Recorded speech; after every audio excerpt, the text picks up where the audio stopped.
So I wake up today and log onto YouTube, read some comments on my latest video and keep hearing this irritating tapping. I look over, and there is water dripping on top of my computer. Apparently my fucking roof was leaking, and my computer case has holes in the top of it for ventilation. So not knowing what to do, but knowing I have to protect this $2,500 beast, I tried to find something plastic to lay over it. So I am looking around my room, panicked, and I just yank the power plug out of it so nothing will short. And I grab a trash bag I keep in my room, which unfortunately was full of trash, dump the trash on the floor, and quickly cover the computer with the trash bag. There, all safe and sound. I would have just picked the computer up and moved it, but it is connected to so many different things that would have gotten yanked off the desk, like printer, and keyboard, and monitor, and all sorts of stuff. I then proceeded to disconnect every little thing and move the computer. Oh, and this is what my computer case looks like.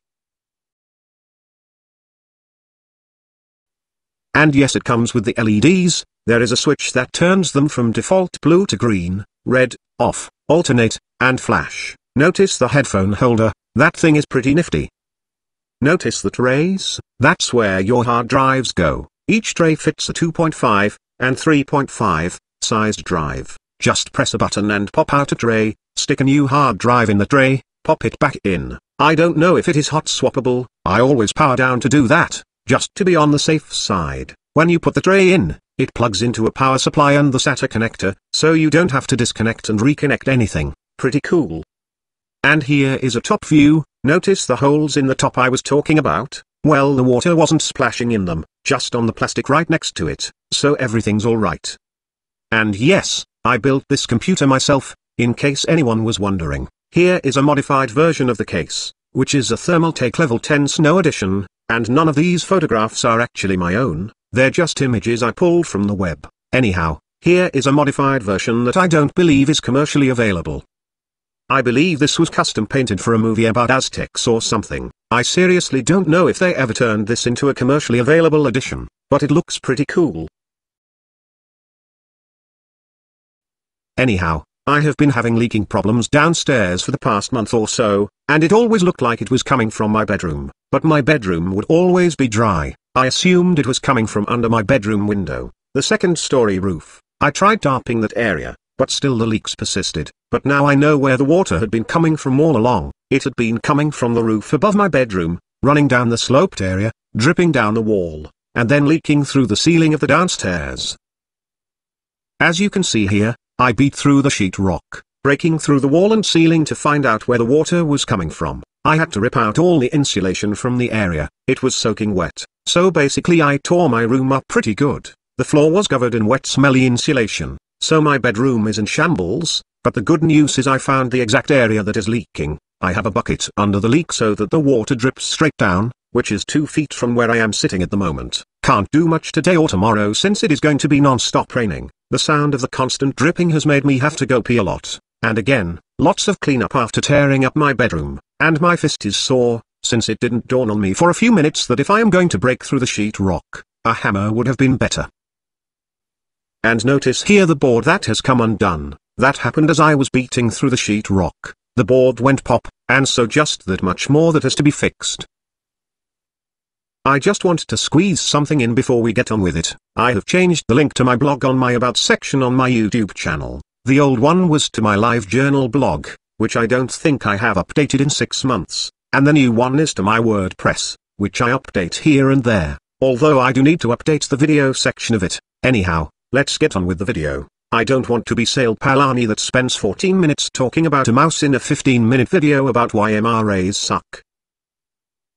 I am glad everyone liked my last video, the one about Stardust, Sandman, and MGTOW stagnation. I am glad I seen so many comments from people claiming to be inspired, and I have received many inboxes thanking me, telling me they are inspired and are now considering making videos. One gentleman works with cameras, he's some kind of camera tech guy. So I decided to annoy the hell out of him with camera questions, mostly things about focus, like why do some cameras show crystal clear focus on close objects, and very blurry on slightly distant objects, yet other cameras can have a close and relatively distant object be both in focus? How the fuck does that work? And I suggested something to him, and would like to share this suggestion to you guys as well. If some of you are considering making a video, but don't want to show your face, Try getting on cam while wearing a mask or costume. That way people have a constant visual of who you are, even though your actual identity is not known. And I have also spoken to individuals that are afraid that their voice will be recognized. Look, all I can say to that is stop being paranoid.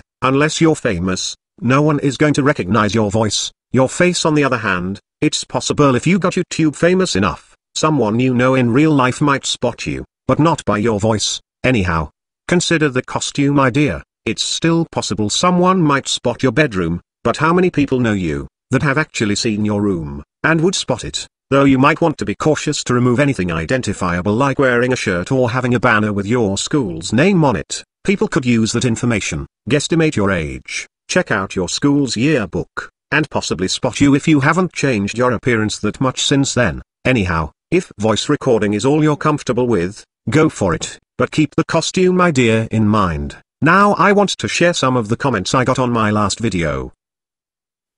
Having seen all of your videos before, this is the first time that I've felt passion inspired within me towards the MGTOW community. In fact, for all the years I've been on YouTube, this'll be the first time I've ever commented on a video. Not only am I inspired to be more involved in the movement, but I'm inspired to actually take on the opposition, like you've said before, simply gathering around in secret to complain about injustice, and circle jerk as it were, doesn't seem as productive as taking on feminists head-on, and making ourselves heard. I've always felt that society is gynocentric, but it is only up until recently that I find a movement that shares my sentiment. In fact, up until now I thought I was a feminist. I actually genuinely believed feminism was seeking things that would end this, and thus benefit men. I'd watched several of Girl Rights Watch videos earlier on, and believed her to be a feminist, because she spoke against injustices that feminism claims to fight against. And it wasn't until I discovered you that I found that I've always been an MRA. The first video of yours that I'd ever seen was your fairly recent Lacey Green rebuttal. I discovered it trying to figure out who Lacey Green even was on YouTube, and thanks to you I plan on watching more videos by Sandman, Barbar, and Stardust, and I hope to talk to you soon. Not to sound like a groupie, but I hope you appreciate the fact that I always look forward to your stuff. Thanks for this and all your vids. Well, look at that, my first groupie, and wouldn't you know, he's simply ravishing. Ravishing recruit, this guy. I've only seen a few videos by him so far. He's a nut, the kind of nut I might like. In one of his videos he's talking about auto a feminist, and out of left field pulls a Hacksaw Jim Duggan reference. I am definitely going to check out more of his videos, unless my house floats away. Damn it, I have to piss again, constantly with the drip drip drip. It's maddening, I tell ya. Great video. I will be listening to this one again. I like your outlook and appreciate the entertainment value you add in your videos. Thanks for sharing your ideas and offering your wisdom on this issue. As always, you appear when needed to guide MGTOW, MHRM, much like an Olympian curler guides their granite stone. Hey, bitch, you are the shit. If anyone else made a 2-hour video, I'd be like fuck that shit, not you. Ah, Sparky, mate, I love you too.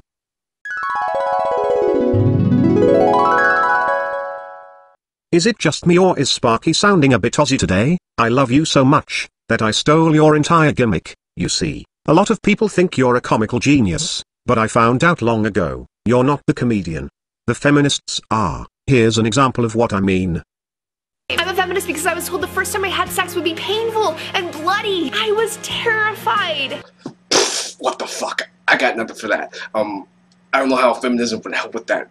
What the fuck? Because a lot of people might think that's funny, and in a way it is, but the real humor comes from the honest reaction. A feminist says some off-the-wall crazy shit, and the average person's brain just kind of has a breakdown, just absolutely baffled by hearing the dumbest thing ever. It's the feminists who are being funny. Because any normal sane person who hears a feminist use that as an excuse to need feminism, is thinking exactly what Sparky said. Anyhow, that clip was from his newest video, go check it out, it's hilarious. And how do you know you're badass, when you can get Sparky to sit through your 2-hour video? If this was the big, important MGTOW video you'd mentioned earlier when you were driving around, I very much hope you release a shorter, more easily digestible version. The part about the inevitable end of gynocentrism blew my goddamn mind, and I worry that, being stuck at the 1-hour mark of a 2-hour video, not enough people will see it. Even just chopping that part out and making it a standalone video would be a good idea. Marketing, remember. Edit, A standalone video for the section on video making advice would be great too. Actually, the Great MGTOW video, which I think is called something like Feminism versus Traditionalism versus MGTOW versus MRM, or something like that. Catchy title, eh? It's about the entire game, a new and more in-depth understanding of our situation. I will be releasing it the next few days. It was going to be tomorrow, but I wanted to make this video, and I want to make a super quick video, basically for the sake of Cheswold Almighty. It will be short and sweet, so I think I will be releasing the MGTOW video on Friday. It too is 2 hours long, but I have a transcript of the entire thing on my blog, though not published yet, and in the future, after my entire MGTOW series is over, I will probably be releasing that video in 3 parts. Probably, I'm not completely sure though. The rest of the videos in the MGTOW series are between 15 and 40 minutes. I guess you could say 20-something minutes long average. Your explanation of MGTOW being the end is astounding, and something that has finally solidified in me my thoughts on the outcome. I don't think we will live to see it, but to quote Eliza from Deus Ex, Human Revolutions, it's not the end but you can see it from here. Baba, Man-Woman Myth, Angry Harry and Stardust are the forefathers of what is happening, the awakening of men. Maybe you are second generation RBK, that fun uncle everyone loves at family gatherings. Your contribution is equally as important. You are the voice of sanity, keeping everyone from arguing with each other when the real enemy is out there. GWW and Typhon's contribution is so important too, but this is about MGTOW and there are so many great MGTOW out there. YouTubers like Sandman, Bernando, Raging Golden Eagle and commenters like Multi-Shadow79, Wongyu, Mo MGTOW, Betty's Wallix, bring some truly astounding observations to the movement and their own unique style. This was a great video, Razor. Thank you. The video had messages like those and more. I just want to say thank you, and I am glad I inspired everyone, and I will continue to do my best to inspire everyone. What's odd is I haven't seen Doom Rules comment on that video yet. Why do I get this strange feeling he's seen the first bit and decided to douse himself with gasoline, saying why Razor, why man, why? What I really enjoyed was back when everyone was getting flagged by those pesky dames, how the whole community pulled together. Even people that had no videos on their channel were downloading and mirroring other people's work. When I type in my username, I still find a handful of mirrors from the days our community was being flagged. It was that sort of attack that inspired us to pull together, and we became aware of other people we had never heard of, simply because they too became casualties of the dame's flagging spree. And as the months progressed, the community slowed down, slower and slower. I'm hoping I can kickstart the next big hurrah in our community, and get this party started again. I look forward to many new contributors, and many of the older video makers finding that second wind. Barbarossa just released another video today, Sparky released a video, I'm releasing a video, and will be releasing them on a regular basis for a while.